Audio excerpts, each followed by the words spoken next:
안녕하세요, 여러분. 오늘은 기브온 거민 사건에 숨겨진 교훈에 대해 이야기해 볼게요. 먼저 여호수아 9장 16절부터 21절까지의 내용을 살펴보면 기브온족이 어떻게 이스라엘에게 생명을 구할 수 있었는지를 알 수 있습니다. 그들은 이스라엘과의 조약을 통해 자신들의 안전을 확보했죠. 그리고 여호수아 9장 22절부터 27절까지는 이스라엘의 종이 된 기브온족에 대한 이야기입니다. 이 사건을 통해 우리는 기브온족이 어떻게 이스라엘의 종으로서 새로운 삶을 시작하게 되었는지를 이해할 수 있습니다. 이렇게 성경에 나오는 사건들은 단순한 역사 기록이 아닙니다. 그 안에는 깊은 의미와 교훈이 숨어 있죠. 기브온 거민 사건은 우리가 일상에서 마주하는 선택의 중요성을 보여줍니다. 그렇다면 이러한 선택이 우리의 삶에 어떤 영향을 미칠까요? 기브온 거민 사건을 살펴보면 정말 흥미로운 점이 많이 보여요. 특히 이스라엘의 태도에 주목할 필요가 있습니다. 어떤 사람들은 하나님의 명령을 지키기 위해 기브온과의 맹약을 거절하고 그들을 진멸해야 한다고 주장할 수도 있어요. 왜냐하면 기브온이 처음에 속여서 맺은 약속이기 때문이죠. 하지만 이스라엘은 그렇게 하지 않았습니다. 그 이유는 이스라엘이 하나님의 이름으로 맺은 맹약이기 때문이에요. 이 사건은 우리에게 중요한 교훈을 줍니다. 하나님의 이름으로 약속한 것은 목숨을 걸고서라도 지켜야 한다는 것이죠. 마치 친구와의 약속이 아주 소중한 것처럼 하나님의 약속도 그만큼 중요하다는 걸 알 수 있습니다. 그런데 현대 기독교에서는 하나님의 이름을 개인의 유익을 위해 이용하는 경우가 많습니다. 예를 들어 어떤 목사가 하나님의 이름을 내세워 자신의 이익을 추구하거나 정치에 출마하는 경우가 있죠. 이런 모습은 마치 친구의 신뢰를 배신하는 것과 같습니다. 이러한 상황은 우리의 신앙생활에도 큰 영향을 미칠 수 있습니다. 우리가 하나님의 이름을 사용할 때 그 의미를 깊이 생각해야 한다는 점을 잊지 말아야 합니다. 하나님의 이름으로 나섰지만 일이 잘 되지 않을 경우 우리는 어떻게 책임을 질 수 있을까요? 이는 하나님의 이름을 모욕하는 큰 죄로 여겨질 수 있습니다. 마치 친구의 이름을 걸고 약속했는데 그 약속을 지키지 못하는 것처럼 하나님의 이름을 이용하는 것은 매우 신중해야 할 문제입니다. 또 하나 주목할 점은 기브온 거민과 이스라엘 민족의 역사적 배경입니다. 기브온 거민은 히위 족속에 속하는데 이 히위 족속은 약 500년 전 이스라엘의 조상인 야곱의 아들들에게 속았던 역사가 있습니다. 그때 야곱의 아들들의 여동생 디나가 수욕을 당하자 히위 족속은 할례를 이용해 속이고 이스라엘 사람들을 처치했던 사건이 있었죠. 창세기 34장 1-29절. 이 사건 이후 약 500년이 지난 후 이제는 이스라엘이 거꾸로 히위 족속에게 속게 되었습니다. 기브온 거민이 이렇게 살아남은 것은 과거 이스라엘이 저지른 행위에 대한 어떤 보상 같다는 생각이 듭니다. 이는 역사가 반복된다는 것을 보여주며 우리가 저지른 잘못은 결국 우리에게 되돌아올 수 있음을 시사합니다. 하나님께서는 시간과 공간을 초월하셔서 공의로우시고 균형을 만드십니다. 기브온은 이러한 하나님의 계획에 따라 제단을 위한 중요한 역할을 하게 되죠. 기브온의 역할은 가나안을 진멸하려는 하나님 본래의 의도와도 연결됩니다.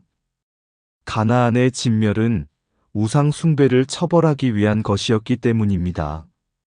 즉, 기브온이 하나님을 위한 일을 하게 됨으로써 우상 숭배가 방지될 수 있는 기회를 제공하게 된 것입니다. 이는 마치 한 사람이 올바른 길을 가는 것이 다른 사람들에게도 긍정적인 영향을 미치는 것과 같아요.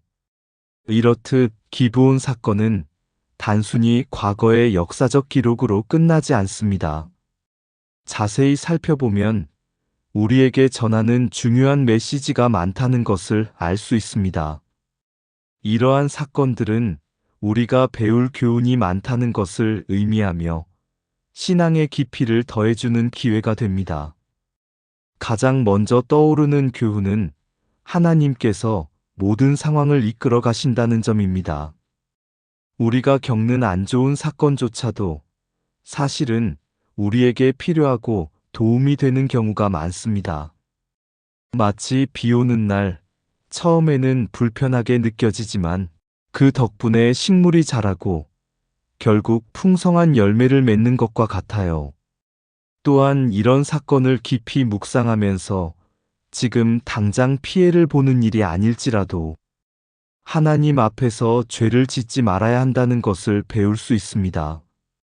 왜냐하면 결국엔 그에 따른 대가를 받기 때문입니다.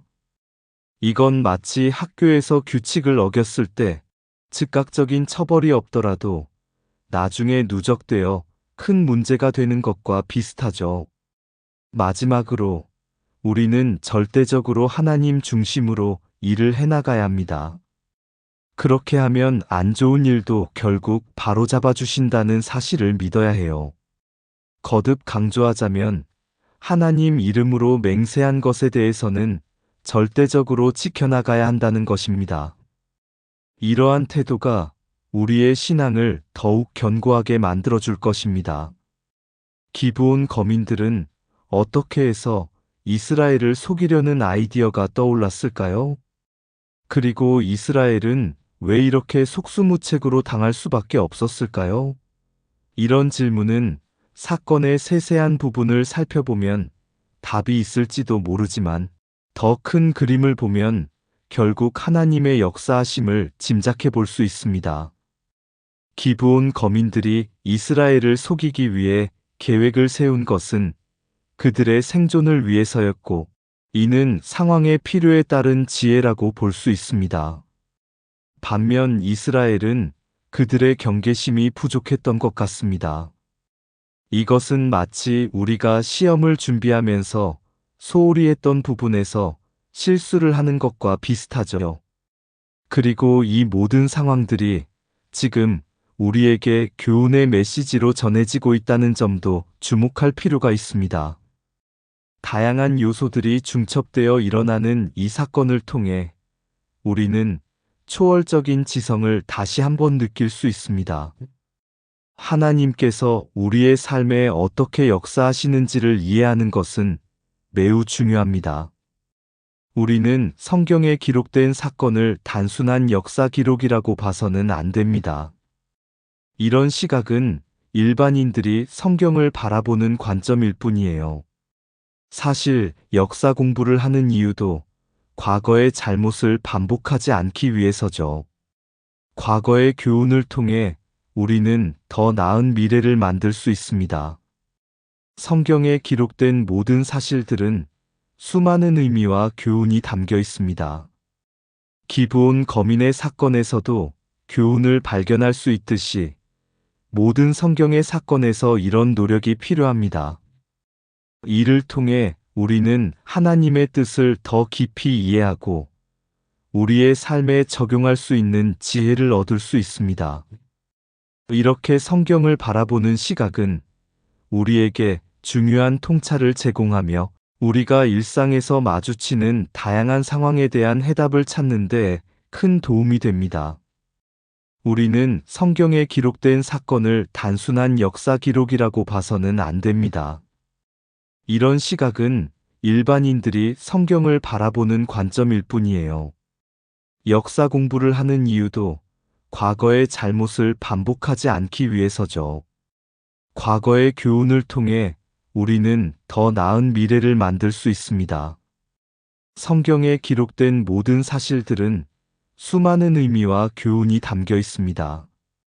기브온 거민의 사건에서도 교훈을 발견할 수 있듯이 모든 성경의 사건에서 이런 노력이 필요합니다. 이를 통해 우리는 하나님의 뜻을 더 깊이 이해하고 우리의 삶에 적용할 수 있는 지혜를 얻을 수 있습니다.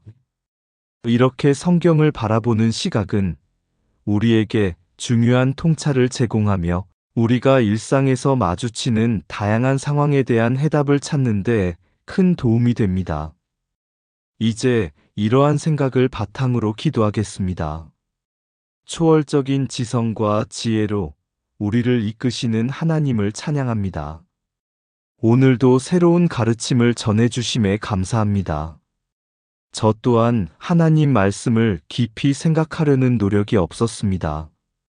이런 저를 용서해 주시어 더 깊은 교훈과 가르침을 깨닫게 하소서. 우리가 성경을 통해서 시간과 공간을 초월하는 창조주 하나님의 뜻을 알게 하소서. 단순히 천국과 구원을 위해서 교회를 다니기보다 하나님께서 성경책을 주신 이유를 깨닫게 하소서. 책의 본질적인 의미는 읽고 공부하라고 주신 것임을 알게 하소서. 하나님의 뜻과 의를 이해하는 것이 곧 우리가 거듭나는 것임을 알게 하소서. 더불어 하나님의 뜻과 의를 제대로 깊이 이해하는 것이 자동으로 구원과 천국에 이르는 것임을 알게 하소서. 오늘도 우리의 기도를 들어주셔서 감사합니다. 아멘.